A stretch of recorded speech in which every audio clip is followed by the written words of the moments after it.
Hello students, welcome back to my YouTube channel professor Shubham Tiwari, जहां पे provide होता है हमारे कॉमर्स क्लास वाले बच्चों के जितने भी आपके सब्जेक्ट हैं उसके syllabus, paper pattern and most important questions की वीडियो बात करेंगे। हमारे TY BCom class semester 5 cost accounting की जो आपकी सीरीज चल रही है, पहुंचे हैं cost sheet and lecture number आपको वहाँ पे दिख रहा है 2। Element of cost means element wise आपको डिवाइड करना है। ये बहुत सिंपल टॉपिक है, कंप्लीट फॉर्मेट बेस है। सिर्फ फॉर्मेट आपको समझना है और उसी बेस पे आपका सम हो जाएगा। सिर्फ कुछ number of sums practical means practice करने की जरूरत है आपको। तो स्टार्ट करते हैं आज का पहला सम जो पिक किया गया है।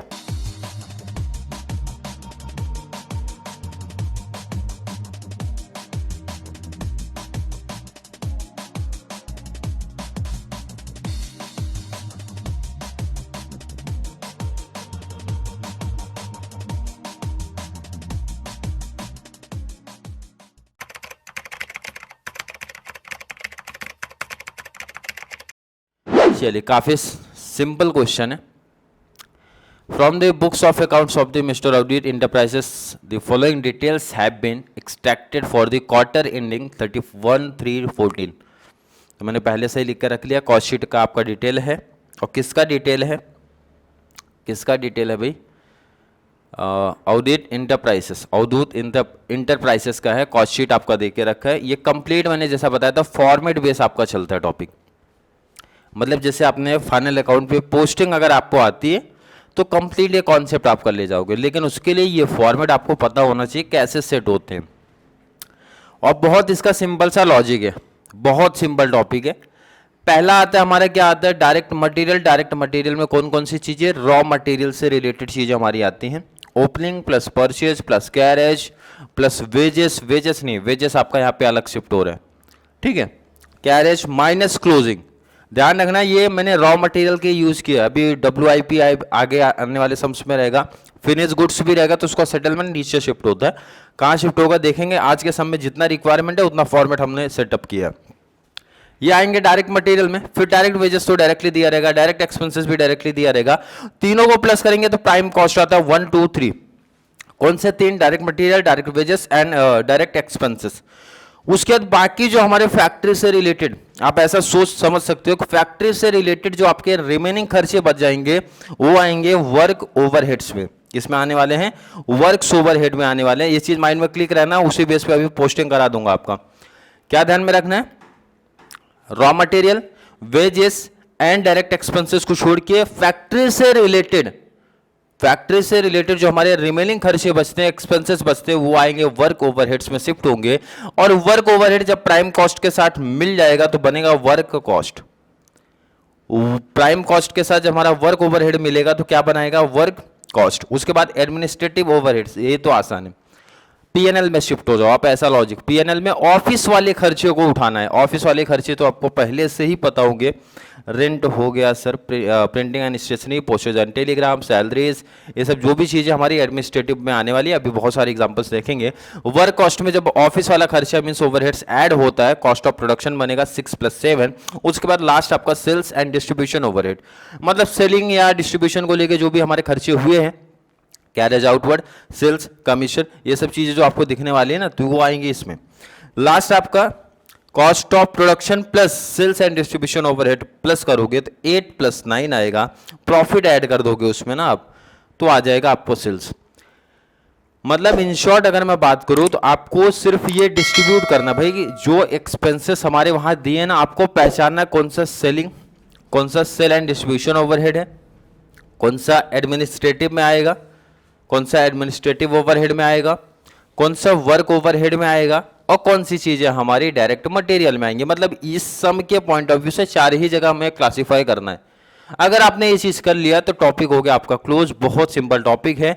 अगर ये क्वेश्चन सिंपल नहीं है भाई, क्वेश्चन का लेवल है, पहला सम ये, लेकिन लेवल है कि सीधा प्रीवियस ईयर का क्वेश्चन पेपर मैंने पिक किया, TY बीकॉम मार्च 2006, बहुत पहले आया था। बट सम का एक लेवल आइडिया चलता है भाई, इसी टाइप के क्वेश्चन हमें देखने मिल सकते हैं। तो सम को स्टार्ट करते हैं, बहुत ज़्यादा टाइम वेस्ट ना करते हुए, ठीक है।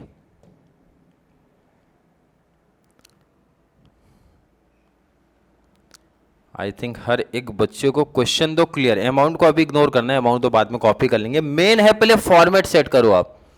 तो फॉर्मेट है स्टॉक ऑफ मटेरियल ओपनिंग, हर एक बच्चे को पता होना चाहिए कि सर ये कहाँ जाएगा भाई, ये तो मटेरियल की बात हो रही है, वो भी स्टॉक ऑफ मटेरियल। तो अभी तो जस्ट बताया गया था भाई कि स्टॉक ऑफ मटेरियल जो है हमारा, ये ओपनिंग वाली चीज ना, ओपनिंग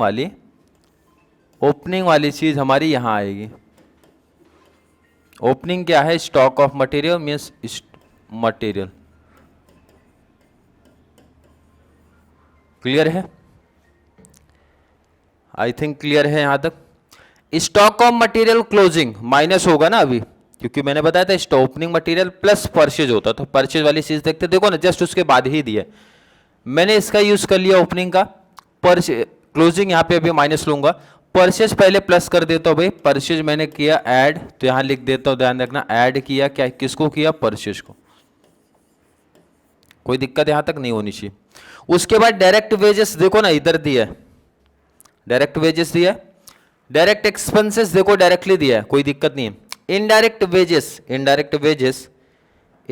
वेजेस कहां पे आएगा सर? वेजेस हमारे दो होते हैं, एक डायरेक्ट वेजेस होता है, एक इनडायरेक्ट। तो इनडायरेक्ट वेजेस वर्क ओवरहेड्स का पार्ट है भाई, यहां पे दिखेगा आपको। अगर ये पोस्टिंग बार बार मेंशन करो, ये पोस्टिंग आपको पता चल गई तो टॉपिक आपका यहीं पे क्लोज भी दिखने वाला है, क्योंकि बहुत सिंपल टॉपिक है, कंप्लीट फॉर्मेट बेस है। जरा क्वेश्चन को नीचे लेके आओ एंड इसको सेट करवा दो। क्या था आपका? Indirect wages. तो मैंने बोला ठीक है यहां पे पोस्टिंग कर दो भाई,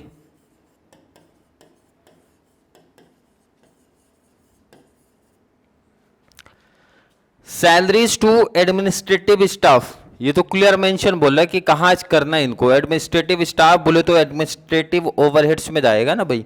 देखो अब आपका क्या काम है, अब आपको भी एक आइडिया चल रहा होगा कि ये क्या हो रहा है। सब में हो रहा है कंप्लीट सिर्फ फॉर्मेट सेटअप हो रहा है। क्वेश्चन को जरा मैं और इस साइड लूँ, ठीक है। क्या लिखा गया? सैलरीज टू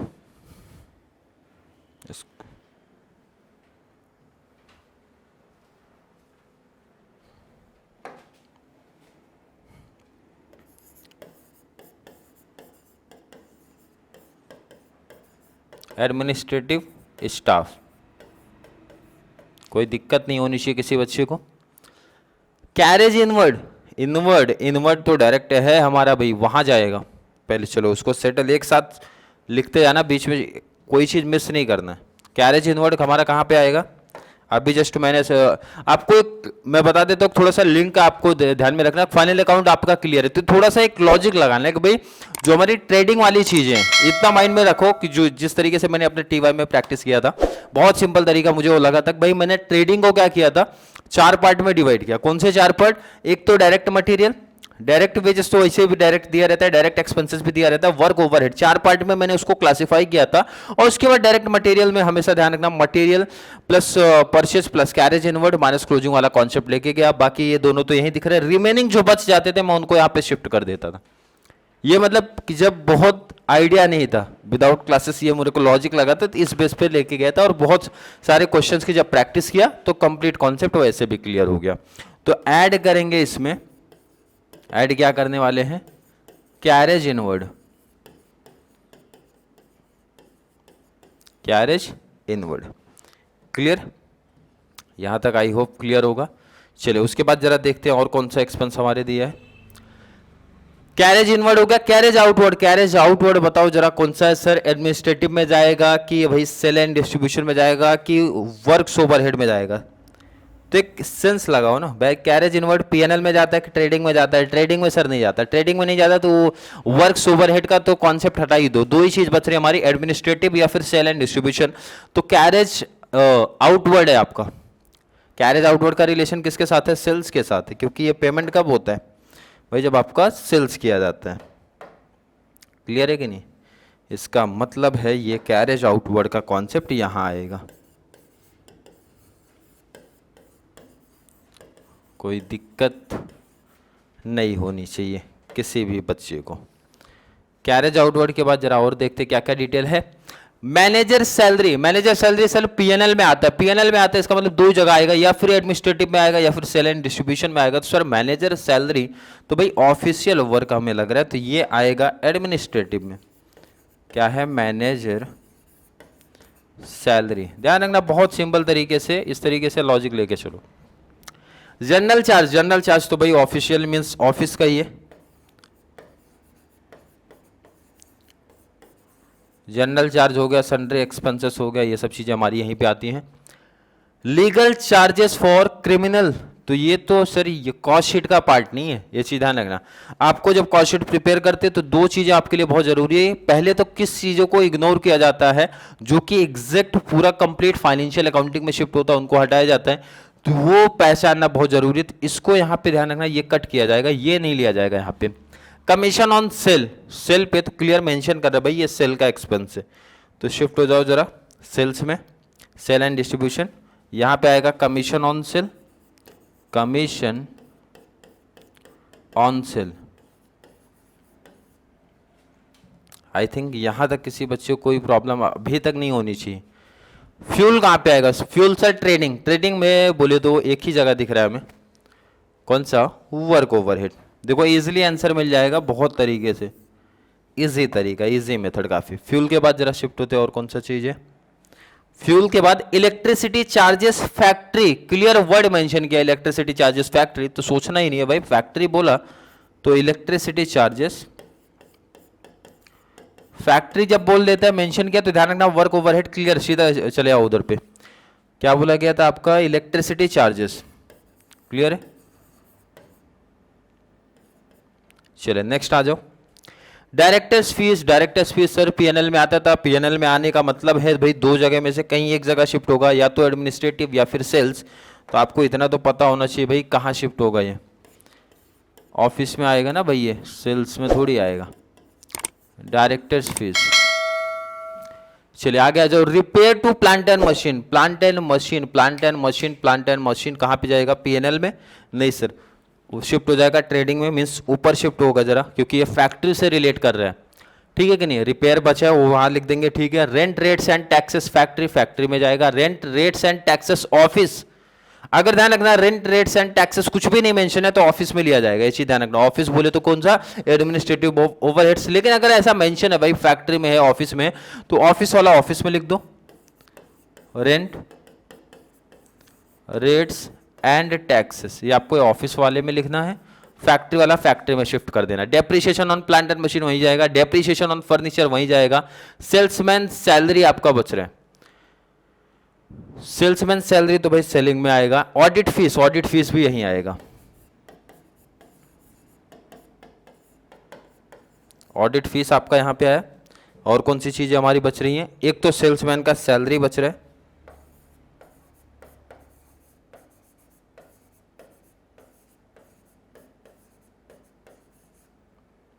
क्लियर है? और क्या बचा आपका? डेप्रीशिएशन ऑन, अब लाइन टू लाइन जो रिमेनिंग हमारे बचे थे ना वर्क ओवरहेड वाले, उसको कंप्लीट कर लो जरा आप। कौन सा? Repair to plant and machine है, वो लिख लो, repair to plant and machine, repairs to plant and machinery, क्योंकि प्लांट एंड मशीन ध्यान रखना फैक्ट्री आइटम में आएगा वहां पे। Rent rates and taxes factory इधर लिखो, rent rates and taxes factory वाले तो फैक्ट्री में ही आएंगे। ऑफिस वाला मैं पोस्टिंग कर चुका हूं। Depreciation on plant and machine भी इधर ही आएगा, क्योंकि प्लांट एंड मशीन बताया ना आपको, depreciation on plant and machine, भाई प्लांट एंड मशीन, क्लियर है कि नहीं? डेप्रिसिएशन ऑन फर्नीचर, तो फर्नीचर बेसिकली हमारा कहाँ यूज होता है सर? ऑफिस में, तो इसका मतलब है ये कहाँ पे आएगा भाई? एडमिनिस्ट्रेटिव ओवरहेड्स में आएगा। यहाँ पे थोड़ा शॉर्टेज हो गई जगह की, तो यहाँ सेटल थोड़ा सा करना पड़ेगा। डेप्रिसिएशन ऑन फर्नीचर, तो मैं यहाँ देखो लिख रहा हूँ भाई डेप्रिसिएशन ऑन फर्नीचर, क्लियर है? यहां तक क्लियर? ऑडिट फीस हो गया। अब ध्यान रखना सबसे इंपॉर्टेंट चीज आपका रहता है भाई जो एडिशनल इंफॉर्मेशन दिया ना वो थोड़ा पढ़ना बहुत जरूरी है। ध्यान दो इधर, managers time is shared between the factory and office. ये हमेशा बेसिकली बहुत सारे एक्सपेंसेस को लेके देते भाई कि ये एक्सपेंसेस फैक्ट्री में इतना परसेंट हुआ है, ऑफिस में इतना हो। तो आपको क्या करना, उस एक्सपेंस को ना दोनों जगह रिकॉर्ड करना पड़ेगा और ये रेशियो पे लेके जाना पड़ेगा। इसका मतलब है सर मैनेजर का जो आपने डिटेल लिखा था, कहाँ पे है आपका मैनेजर, किधर है मैनेजर सैलरी, ये दो जगह जाएगा, फैक्ट्री में भी जाएगा, तो फैक्ट्री में भी लिखो इसको। कहाँ लिखना है, फैक्ट्री इधर है, मैनेजर यहाँ भी लिखना पड़ेगा, मैनेजर सैलरी। बट अगर एडिशनल इंफॉर्मेशन में नहीं होता तो यहाँ नहीं आता, ये ऑफिस में शिफ्ट होता। यहाँ तक का कॉन्सेप्ट क्लियर है? और कैसे जाएगा अभी देखेंगे, डिवाइड करेंगे अमाउंट पे। चलिए नेक्स्ट चलते, carriage outward includes ₹7,500 being carriage inward on plant and machine. बोल रहा है कैरेज आउटवर्ड में इंक्लूड है 7,500 जो कि कैरेज इनवर्ड का पार्ट था ऑन प्लांट एंड मशीन, जो मींस जब प्लांट एंड मशीन आया मतलब असेट वाले पार्ट का। भाई असेट्स जब हमारा कैपिटलाइज होता है तो वो कॉस्ट शीट का पार्ट नहीं है। इसका मतलब है कैरेज आउटवर्ड में से ये 7,500 निकालना पड़ेगा। जब आप रिकॉर्ड करोगे तो माइंड में रखना कैरेज आउटवर्ड से कुछ डिडक्ट करना है। लास्ट आपका selling price is 120% of the cost price. Selling price में मेंशन कर दो भाई ये कॉस्ट प्राइस का कितना परसेंट है, 120%। सेल्स जो है आपका ये 120% रहेगा, किसका, कॉस्ट का। कॉस्ट अभी जो आप निकालोगे टोटल। फॉर्मेट कंप्लीट हो चुका है, अब सिर्फ आपका काम बचता है भाई अमाउंट। फटाफट बहुत स्पीड तरीके से वैल्यू पुटअप करो और अपना फाइनल आंसर लेके आ जाओ। और एक चीज़ अभी तक हमने मिस कर दिया है, ये लेस नहीं किया ना क्लोजिंग, इसको यहीं पे लेस करो भाई, लेस क्लोजिंग स्टॉक। क्लियर है? चलिए अब हमारा काम बचता है कि आप कैलसी उठाओ और सबका अमाउंट का प्लस माइनस करो। अमाउंट मैं अमाउंट मेंशन करूंगा,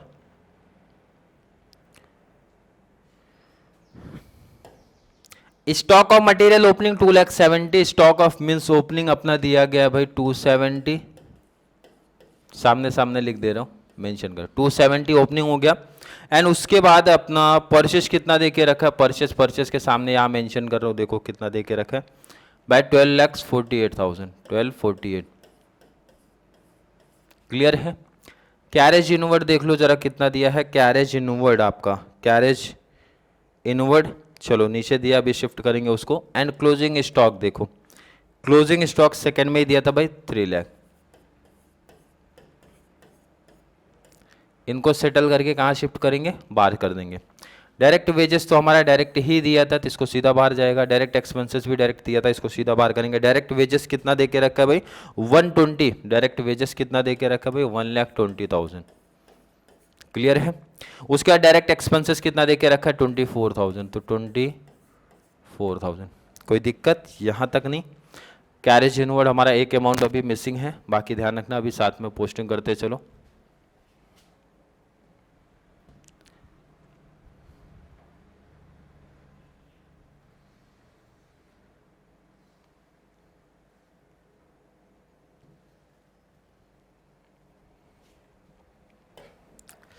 डायरेक्ट एक्सपेंसेस हो गया हमारा। इनडायरेक्ट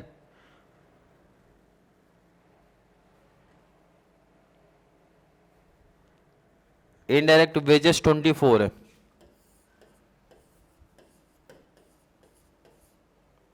इनडायरेक्ट वेजेस ध्यान रखना 1 2 3 4 5 6, तो 1 2 3 4 5 6, इसका मतलब उसका अमाउंट गलत लिख दिया हम लोग ने, डायरेक्ट का बाद में चेंज कर लेंगे।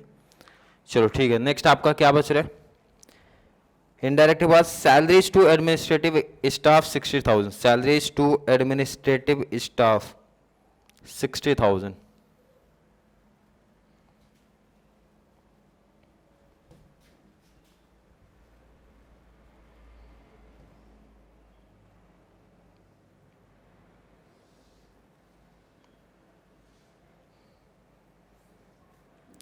अमाउंट में मेंशन कर मीन्स बोलते रहूँगा, आप लोग को ध्यान देना है। सैलरीज टू एडमिनिस्ट्रेटिव स्टाफ कितना था 60,000, सैलरीज टू एडमिनिस्ट्रेटिव स्टाफ 60,000 है।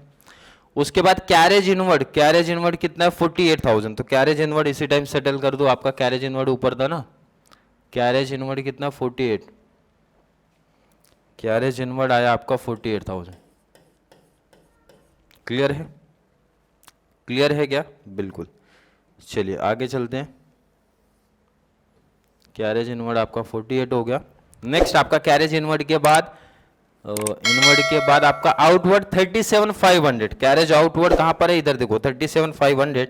बट अगर थोड़ा सा भी आपको ध्यान में होगा तो अभी आपने पढ़ा था भाई, इसमें से 7,500 लेस करना पड़ेगा। ये इंफॉर्मेशन जो कैपिटलाइज हुआ था प्लांट एंड मशीन का, तो इसका मतलब आपका कैरेज आउटवर्ड आएगा 30,000, क्योंकि 7,500 डिडक्ट हो जाएगा। नेक्स्ट अमाउंट की जब बात करते हैं, कैरेज आउटवर्ड आपका हो गया। Manager salary 72,000। तो मैनेजर सैलरी, मैनेजर कहां पे है आपके? मैनेजर सैलरी इधर पे है, लेकिन इसमें भी रेशियो कंडीशन दिया था, तो कंडीशन को जरा फुलफिल करते। कितना? 20-80 का है। 20% फैक्ट्री, 80% ऑफिस में है, तो इसका मतलब ये जो 72,000 दिया है, इसका 80% यहां पे रहेगा, 80%। एंड चलो कैलसी ले लो, और इसका कैलसी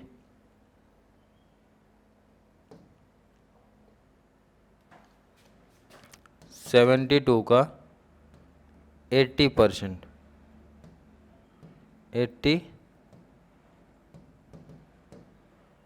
57,600 ये आपका आएगा। इसको साइड करो, कितना आ रहा है आपका? 57,600। क्लियर है? तो रिमेनिंग कहाँ जाएगा? 20% फैक्ट्री में जाएगा, तो फैक्ट्री में लेके जाओ। फैक्ट्री आपका कहाँ पर है? यहाँ आपने मैनेजर सैलरी लिखा था, कितना? 72,000 का कितना परसेंट है? 20%। तो कैलसी पे ले लो भाई, 72,000 का 20% कितना है? 14,400। क्लियर है यहाँ तक? आई होप फॉर एक बच्चे का यहाँ तक का कॉन्सेप्ट क्लियर है। चलिए आगे पोस्टिंग करेंगे।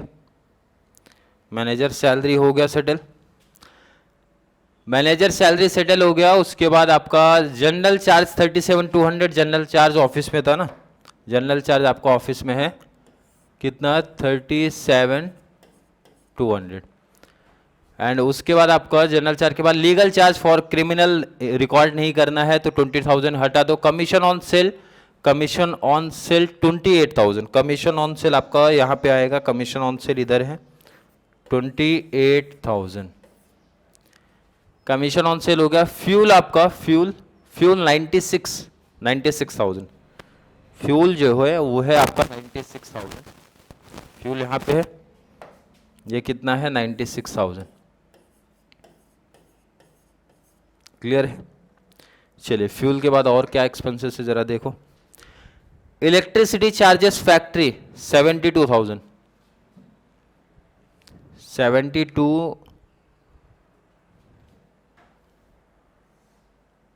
72 इलेक्ट्रिसिटी चार्जेस 72, इलेक्ट्रिसिटी चार्जेस आपका 72,000।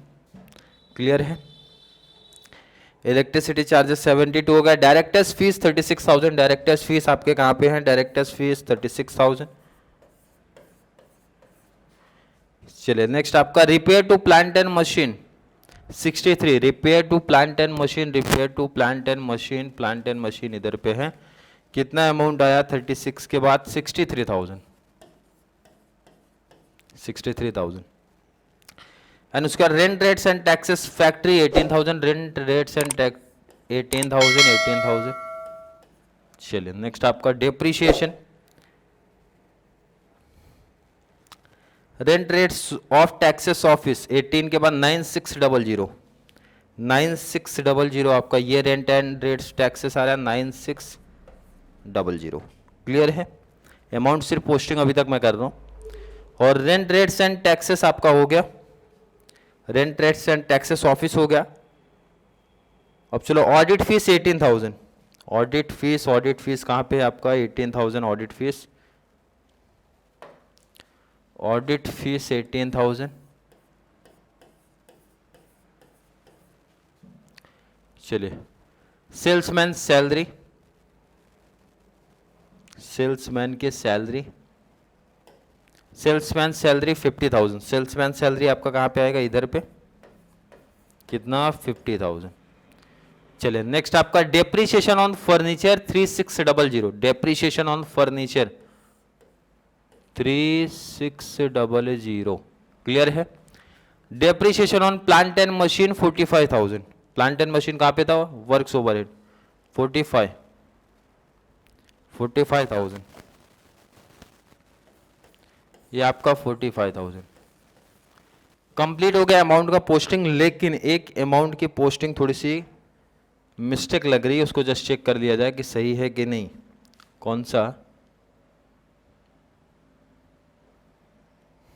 कौन सा पता है, चलिए ये दो हमारे direct wages and expenses, direct wages number 1 2 3 4 पे है, तो 1 2 3 4 357,600 है, ये गलत है, 357,600 है।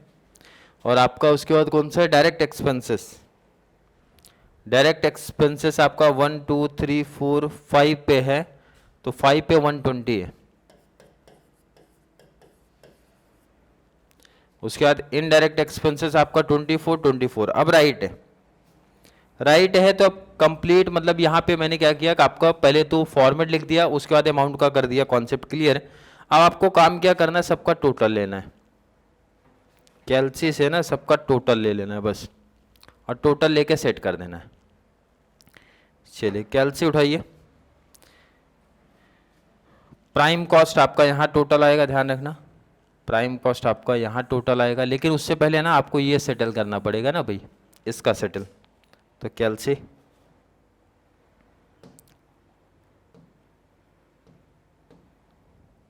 चलो स्टार्ट करते हैं। 270 प्लस 12,48,000 प्लस 48,000 माइनस 3 लाख, कितना है 12,66,000, ये टोटल आ रहा है भाई यहाँ पे 12,66,000, क्लियर है ना। चलिए अब टोटल स्टार्ट करेंगे, तीनों का प्लस करेंगे, प्राइम कॉस्ट आएगा तो कैलसी पे ले लो भाई 12,66,000 प्लस 357,600 प्लस 1,20,000, 17,43,600, ये आया आपका 17,43,600, ये आपका प्राइम कॉस्ट आया। तो इसी में ऐड करोगे आप वर्क ओवरहेड, वर्क ओवरहेड्स आपको दिख रहा है यहाँ पे, इसको प्लस करना स्टार्ट करो, 24,000 plus 96,000, 24,000 plus 96,000 plus 72,000 plus 63,000 plus 18,000 plus 45,000 plus 14,400, 332,400, ये आपका टोटल आ रहा है 332,400।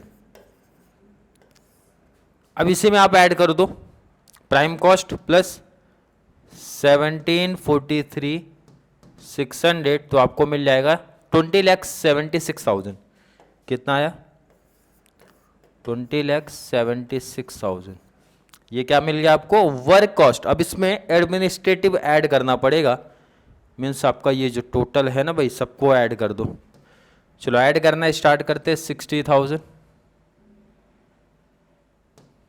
60,000 plus 57,600 plus 37,200 plus 36,000 plus 9,600 plus 18,000 plus 3,600, 2,22,000 लिखो यहाँ पे ज़रा इसका टोटल, 222 प्लस कर दो प्लस 20,76,000, 22,98,000 आपका आया कॉस्ट ऑफ प्रोडक्शन, 22,98,000। अब इसमें प्लस होगा आपका ये सेल्स एंड डिस्ट्रीब्यूशन, तो इसका तीनों का टोटल 50, 30, 80, 80, 108, ये 108 आया।